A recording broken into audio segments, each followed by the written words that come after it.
Welcome back to Spectrum Sundays, where we introduce different professionals and self-advocates who play an important role in the autism community.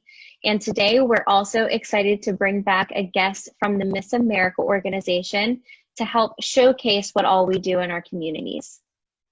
And this week, we're excited to bring back Aaliyah Manning, who is Miss City Beautiful. And we spoke recently about her involvement with the autism, diversity, and inclusion. So thank you once again for being with us today. Yes, ladies, thanks for having me back. It's good to see your faces again. So something I appreciate about you and that you share on your social media pages is your stories and your authentic self. And you really speak true to who you are and how you persevered through various types of adversity and challenges. And I'm really grateful for the Miss America organization that they're really trying to emphasize that and showcase our challenges and how we've grown from them. And previously on our last episode, you mentioned that you come from a military family. So I was really interested in knowing how that's shaped your life and your career goals. Absolutely. So my mother served 24 years in the Army. So on top of that, she was also in the logistics field. So she's a woman in STEM. I've always called her my Cadet Kelly, and she is the biggest role model that happened in my life. And I was able to attend 7 schools in a 12-year time period, being a military dependent. And it has shaped my world, not only in the career field of wanting to make sure that I'm a woman that can dominate a space, just like my mom did, but I'm also a woman that has seen different diversities. And I'm able to make sure that people that I work with feel included, they feel heard, and I'm able to advocate for all different diversities. That is amazing. 7 schools in 12 years. You've really had to learn how to adapt quickly and be flexible, I'm sure. That's amazing. Yes. So a little more lighthearted, what has been your favorite memory as a Miss America title holder? Well, probably the greatest story that I will scream from the rooftops for as long as I live is I found my cousin in the Miss America organization. And she ended up being my sister queen. So I won the title of Miss Pasco County Fair. That was my very first title in little Pasco County. And at the time, my sister queen that I was with, she went on a skiing trip, like broke her leg, this crazy accident. And so she decided to kind of opt out of Miss Florida for the year. And I was informed that I would have a new sister queen coming with me to Miss Florida orientation, and her name was Peyton. And I met Peyton, we bonded, we had such a great time. And fast forward to the summer, our parents were talking outside, and they basically found out that my grandmother lived down the street from Peyton's grandfather their whole entire lives. And the Manning family and the McPherson family were related. And my grandma was like, yeah, you didn't know this? So the next morning, my parents called both of us and told us, and Peyton has been, again, my best friend, my cousin, my sister queen, and again, she lives in Orlando, so we're 10 minutes down the road from each other. That is probably by far my greatest and best Miss America experience ever, and I love her so much. That takes sisterhood. World. Yeah, it takes sisterhood to a whole new meaning. Yeah. That's adorable. I love that story. Well, actually, so you've been involved with the Miss America organization before 2.0. So I'm curious as to how you think, or what qualities and characteristics do you think create a strong title holder from your experience and what you've seen? My favorite Miss America is Nina Davuluri, and I remember watching one of her very first interviews, and she said that Miss America has to evolve as a diversity as her society and her country does. And I think that's exactly what 2.0 has done, and I think that's what we have to continue to do. And I think that's what's going to take a great title holder at the local level, at the state level, at the national level, and just a great person overall is being able to adapt. I mean, I wish I could hang out with you girls in person, but here we all on Zoom, making it work. And I think it just takes that adaptability, keeping a smile on your face and moving forward how you can. Well, just so you know, we'd be happy to come visit you in Florida anytime. down in the Sunshine State. I remember whenever Nina Davuluri had won Miss America, it was my first year. Actually, she was a lot of the reason that inspired me to become involved in Miss America. And I went to Syracuse University for my undergrad, and she was Miss Syracuse, went on to win Miss New York, and then she was Miss America. So I remember sitting in my dorm room my freshman year of college and watching her, and I was like, whoa, like someone from Syracuse just won Miss America. And then I remember what you quoted in her onstage question. She said, Miss America 10 years ago is not who Miss America will be 10 years down the road. And that's what's so awesome about seeing this organization grow, because if we stayed in one place forever, it would be outdated and irrelevant. And there's always that question of, is Miss America still relevant? And this is how we're making sure that it will always be relevant. So you really hit that spot on. So going off of that, there might be some viewers that are watching this that are curious about the Miss America organization and have contemplated competing. So what's some advice that you could share to someone watching who might be interested in competing in Miss America? I think taking that first step and just beginning, but also finding like a niche that you can look up to. For you, it was Nina, and for me, it was also Nina. That kind of gave me that spark of like, hey, if you haven't done this before, maybe go ahead and do it. And in addition to that, I had my very first Miss Jacksonville come to my first high school pageant. And that's another place that I found kind of a spark to want to compete in the Miss America organization, because I didn't know it was possible. I didn't know the option was available. And I didn't know that there were young women who looked like myself who were able to thrive in this kind of environment. And I think just beginning and getting curious, even if it isn't next month, you do your first pageant. If it takes a while, that's fine. But doing something that, quote, scares you. It's not necessarily a scary place, but just doing something outside of that box that you're normally confined in, and just beginning is a great way to get started.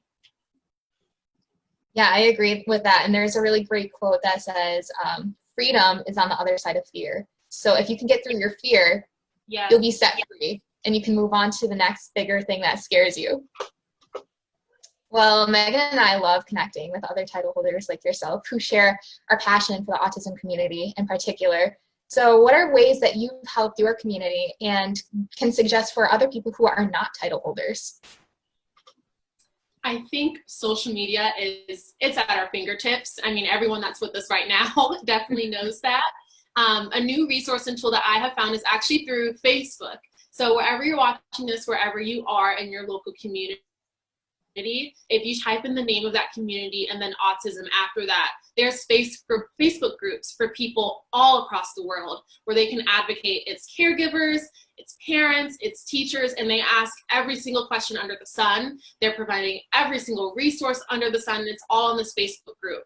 And, you know, I might go months without commenting on this page, but I see resource after parents asking for certain things that they need, and people just flooding in the comments with those kind of things. In addition to that, local organizations, but also state and national organizations in your area as well is super important. I am able to spend time with the Autism Society of Greater Orlando, Autism Speaks, Central Florida Autism Community, places in my area where I can make an immediate connection and be able to give back. So I think doing a little research and seeing what's around you and what's accessible is a great way to do that. Right, and sharing those resources that they see. Yeah. Exactly. We spoke a few weeks ago with a guest on our show about how to really get people motivated to get involved. So I encourage anyone watching, as Aaliyah said, even if it's not, autism isn't something that you've experienced before, if you have even a little bit of curiosity about it, go check out what Aaliyah had suggested and see if there's anything that might spark your interest. I mean, before I really had an experience with autism, I had no idea what I wanted to do with my career. But once I did, it like greatly defined everything that I'm now doing as a 25-year-old in graduate school, almost into my career. So you never know what's out there for you. So Spectrum Sundays is all about education and awareness for autism. And education and awareness is a key to understanding different perspectives of autism, which is why we really emphasize that on this series. But we also know that we're building a stronger community that's surrounded by acceptance. And we want to ask you if you could give any advice to our viewers about acceptance and how to practice that daily. How can they do that? I think always coming from a place of curiosity, especially when it comes to the people that we advocate for and people on the spectrum, making sure that you just take a moment every now and then to think about what it's like to not only be in someone else's shoes, not just for 5 or 10 seconds, but to actively live the lifestyle of another person. Whether they're the caregiver, the individual, the parent, there's so many different phases. And as we know, the spectrum is so large. And I think that doing that is what's made me a great aunt. It's what's made me a great title holder, because I'm able to see the lens of my 6-year-old nephew who was once nonverbal, who is now verbal and communicates through American Sign Language. His transition in just 2 years is so impactful versus my 21 years of life. Like I could not imagine having to go through that and to not know how to tell people, hey, I need something, or hey, I'm hurt, or hey, I'm uncomfortable.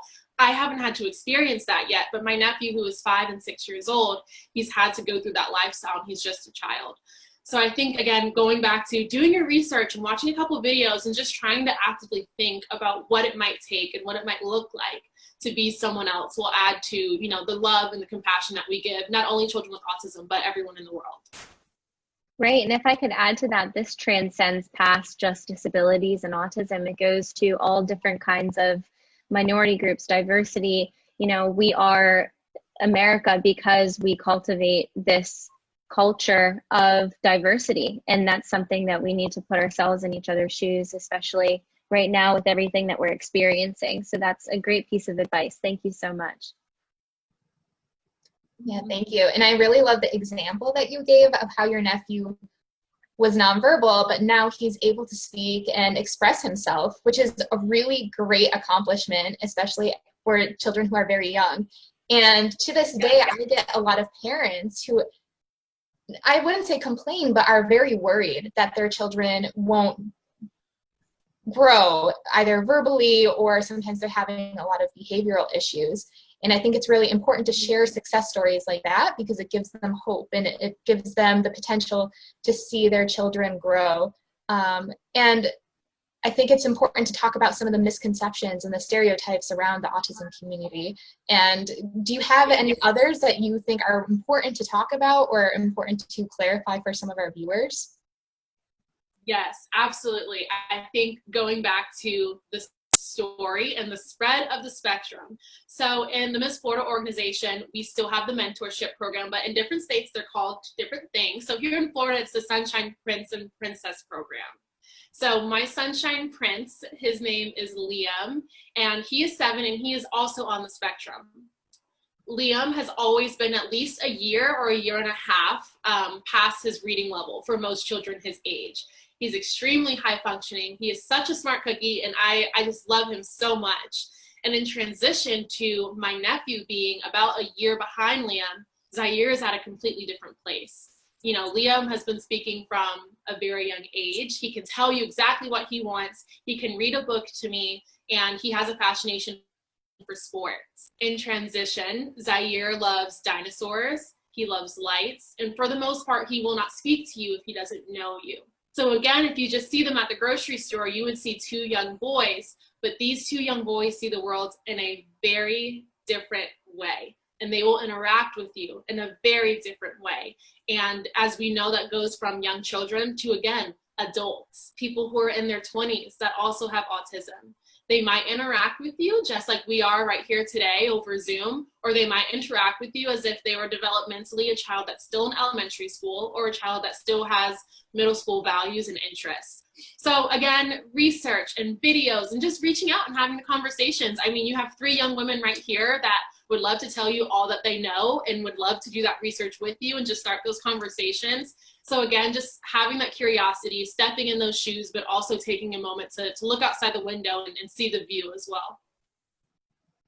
Thank you for that. And girlfriend, you know your stuff. Like just in these past 2 times that we've spoken with each other, we can tell that you have put the work in this atmosphere and in this cause. And maybe that's because you have that personal connection to it.